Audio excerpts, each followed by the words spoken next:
ध्यानमूलं गुरुर्मूर्ति पूजामूलं गुरुपदं मन्त्रमूलं गुरुर्वाक्यं मोक्षमूलं गुरुकृपा मोक्षमूलं गुरुकृपा।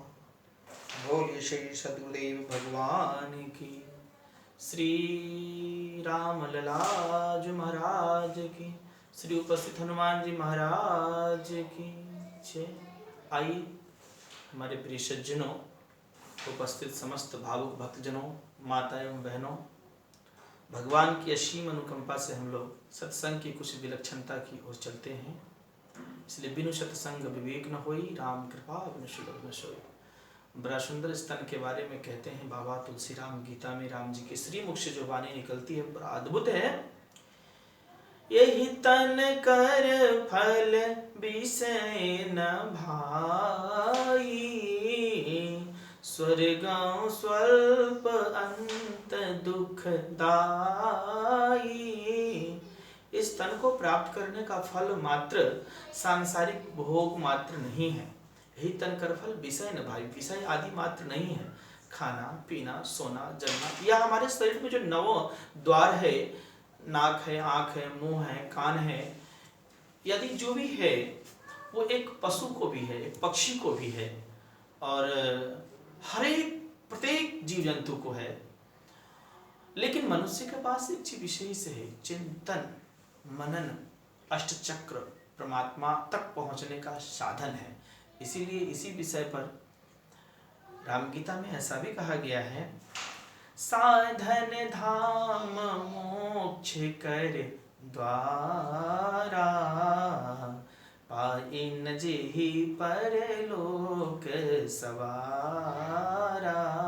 कि मनुष्य तन प्राप्त करके भी साधन धाम है, अनेकानेक क्रिया करके गुरु से सीख करके ध्यान साधना सुमिरन त्राटक आदि विधियों को सीख करके अपने अंतःकरण में परमात्मा का साक्षात्कार आप कर सकते हैं। इसमें तनिक भी संशय नहीं। इस तन को पाकर भी साधन धाम मोक्ष कर द्वारा पाई न जही परलोक सवारा, इसे पाकर भी जिसने अपने परलोक तत्व को यानी ब्रह्म प्राप्ति की प्राप्ति नहीं किया, ईश्वर की प्राप्ति नहीं किया, तो ये जीवन व्यर्थ है। इसी पर कहा गया है, यही तन कर फल विषय न भाई। इस तन को प्राप्त करने का फल केवल विषय मात्र नहीं है, खाना पीना सोना जगना मात्र नहीं है, संतान उत्पत्ति घर बनाना तथा बाल बच्चों का केवल शादी विवाह करना इतना ही मात्र नहीं है। यही तन कर फल विषय न भाई, स्वर्गों स्वल्प अंत दुखदाई। धर्मादि करते हैं, धर्म से स्वर्ग मिलता है, स्वर्ग से फिर पुनर्मृत्यु लोके विशंति, पुनः मृत्यु लोक में जीवात्मा आकर के फिर भव बंधन में पड़ जाता है, फिर दुख सुख में पड़ जाता है। लेकिन इन सबों से मुक्त होने के लिए बहुत सुंदर परमात्मा श्री राम के मुख की वाणी है, प्रभु के मुख की वाणी है। क्या भगवान कहते हैं, नर तनु भव बारिधि कहु बेरो, मरु षण्मुख मरुत अनुग्रह मेरो।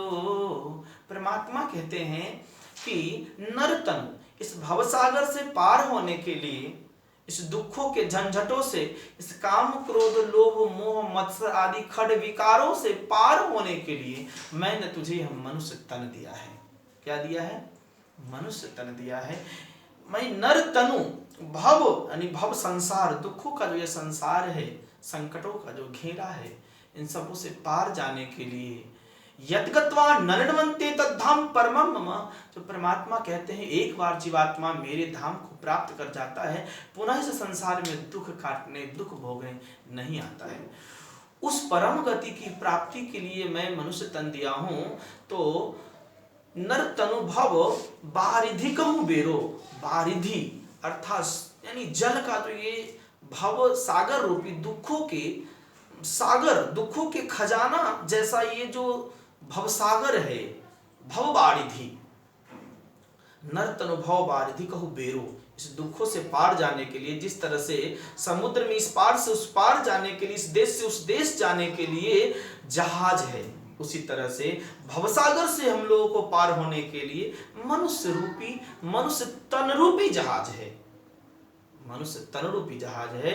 और भगवान कहते हैं इस जहाज के लिए कहते हैं सन्मुख मरुत अनुग्रह मेरो। सन्मुख यानी कि जिस ओर जा रहे हैं ना उस ओर आपको ले जाने के लिए मरुत मीन्स वायु, हवा, अनुकूल वायु, ईश्वर की कृपा अनुकूल वायु है। तो सन्मुख मरुत अनुग्रह मेरो, मेरी जो कृपा है ये है। और इसमें मालूम है इस भाव से पार जाने के लिए जीवन में सदगुरु की बहुत बड़ी भूमिका है।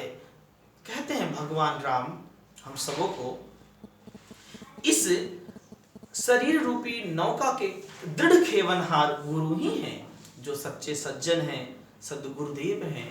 कहते हैं कर्णधार सदगुरु दृढ़ नावा, दुर्लभ साज सुलभ करी पावा। बड़ा सुंदर अद्भुत वाणी बोलते हैं कि कर्णधार, इस जहाज के, इस बहुत बड़े नौका के खेवनहार, कर्णधार यानी केवट का काम करने वाले, ड्राइवर का काम करने वाले, इस तन के ड्राइवर के काम करने वाले, खेवने वाले कौन है? तो कर्णधार सदगुरु ही है। सद मीन्स अच्छे, गुरु मीन्स वही जो अंधकार से मुझे प्रकाश की ओर ले चले। तो कर्णधार सदगुरु दृढ़ नावा, दुर्लभ साज सुलभ करी पावा। अब रही बात इसमें विशेषता है कि दुर्लभ साज क्या है? दुर्लभ साज यही है परमात्मा की प्राप्ति, परम सुख की प्राप्ति, सम्यक बोध की प्राप्ति करा देते हैं गुरुदेव।